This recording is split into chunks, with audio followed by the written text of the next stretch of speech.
Hola, ¿qué tal? Bueno, este vídeo es la tercera parte de los primeros auxilios psicosociales. Espero que el resumen que estoy ofreciendo te ayude a conocer el porqué de reacciones que te han podido preocupar en la familia. ¿Te sientes con ganas de saber más? Pues allá vamos.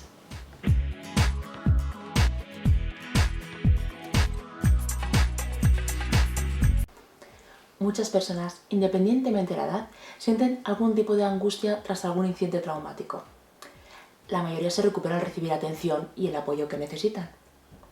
Estoy leyendo en diferentes medios que múltiples profesionales se centran en la resiliencia y la capacidad de adaptación que tienen los niños y niñas para superar circunstancias difíciles.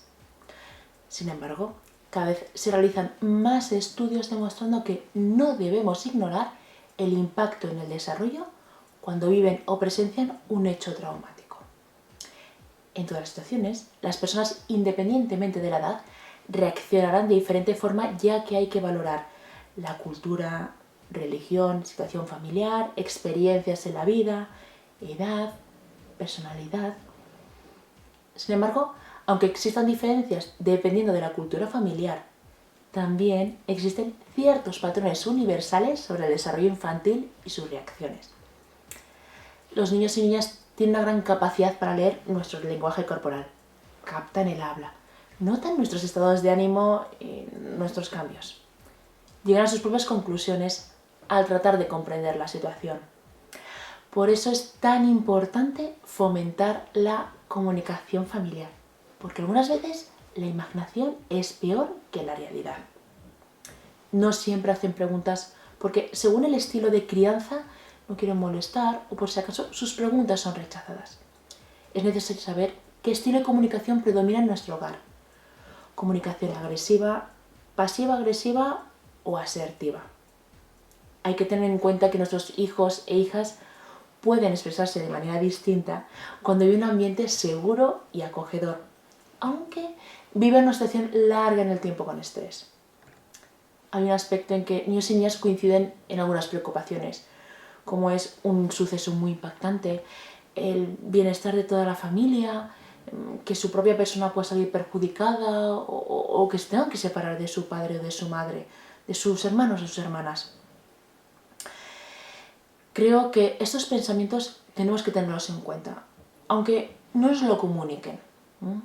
Hay personas que aún a su corta edad no hacen preguntas sobre lo que piensan, pues por proteger la familia, por timidez, porque su edad o por características les cueste expresar sus sentimientos.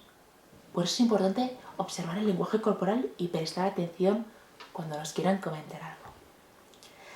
Durante la primera infancia, el contacto físico suele significar consuelo. Y aquí quiero desmentir un mito. Durante la primera infancia sí se puede recordar una experiencia angustiante, expresándolo a través de juegos o con futuros comportamientos durante el desarrollo. En torno a los 4 o 6, su comprensión del mundo se centra en las propias experiencias, con lo que comprenden el mundo a través de las reacciones de sus figuras de apego, pero al mismo tiempo tienen una vida interior muy rica.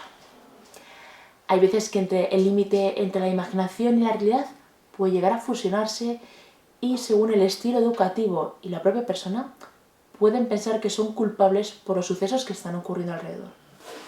Necesitan buscar unas razones por las que suceden las cosas, pueden hallar en su propia imaginación la respuesta.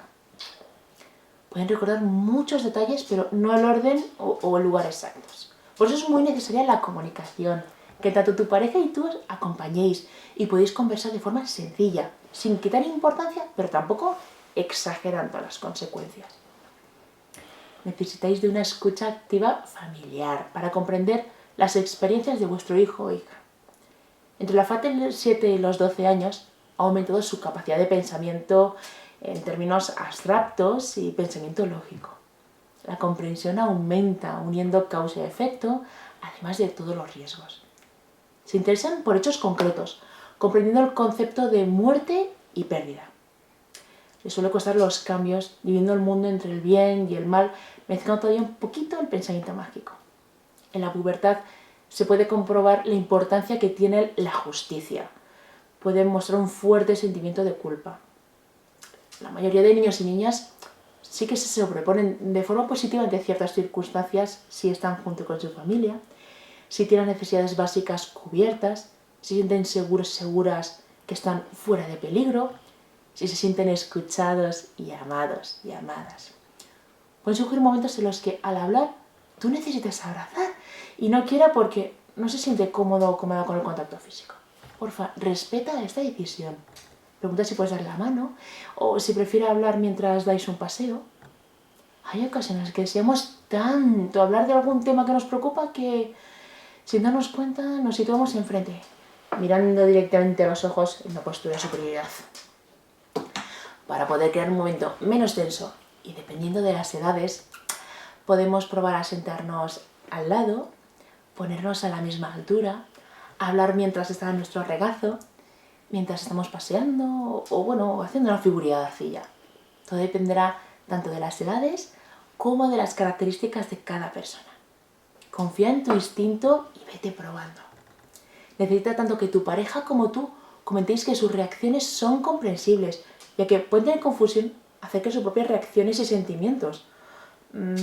Explica que las reacciones y sentimientos no significa que tengan un problema. Es la forma en que nuestro cuerpo habla ante una situación inusual. Podéis aprovechar a contar anécdotas, tanto tuyas como de tu pareja, en las que os sorprendió una reacción que tuvisteis. Ayudaréis a tu hijo o hija a relacionar sus sentimientos y reacciones a los vuestros. Y para ayudar e ir un poquito más allá, creo que es importante mencionar que otros muchos niños y niñas comparten esos mismos sentimientos y reacciones. Esto ayuda a reducir la sensación de aislamiento, pudiendo dar esperanza. Puedes comentar, pues mira, conozco a otros niños y niñas que se sienten igual que tú. Algunas personas son de tu edad y otras un poquito mayores. Y también conozco personas que se sienten mucho mejor después de haber hablado con alguien. Tú, mi amor, puedes hacerlo en el momento que necesites con papá, con mamá o, bueno, con la familia que estéis conviviendo. Cuando estéis hablando, por fin, mira a tu hijo o hija, deja el móvil, apaga la televisión. Si queréis, poner música de fondo suave. Demuestra que escuchas asintiendo con la cabeza, sonriendo según la conversación y utilizando expresiones faciales. Confirma repitiendo lo que ha dicho tu hijo o hija con tus propias palabras para que pueda corroborar que tú has entendido lo que ha querido decir. Parafrasear es cuando repites algunas palabras concretas que ha mencionado. Cuando mencionas estas palabras o frases, estás demostrando que estás concentrado o concentrada en vuestra conversación. Puedes situarte en ángulo, evitar estar justo delante.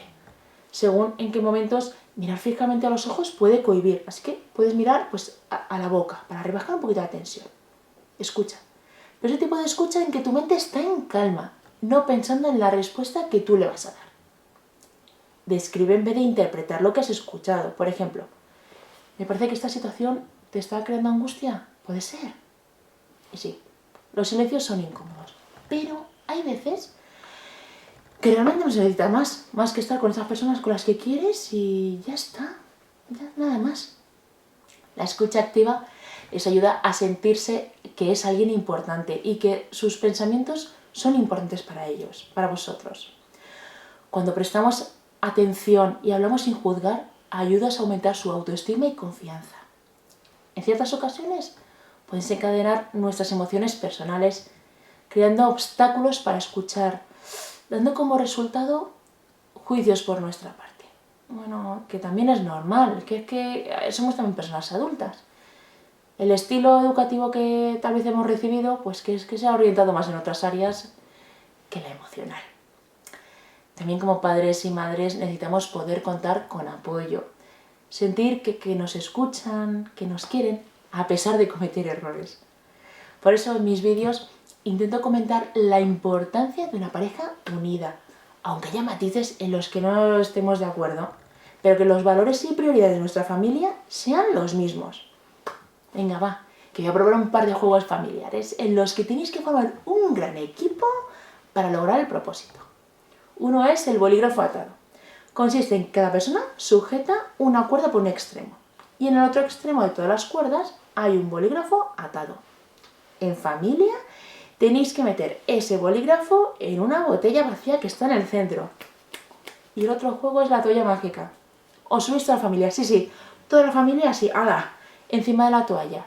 Y en equipo tenéis que darle la vuelta sin pisar el suelo. Te reto a probarlo.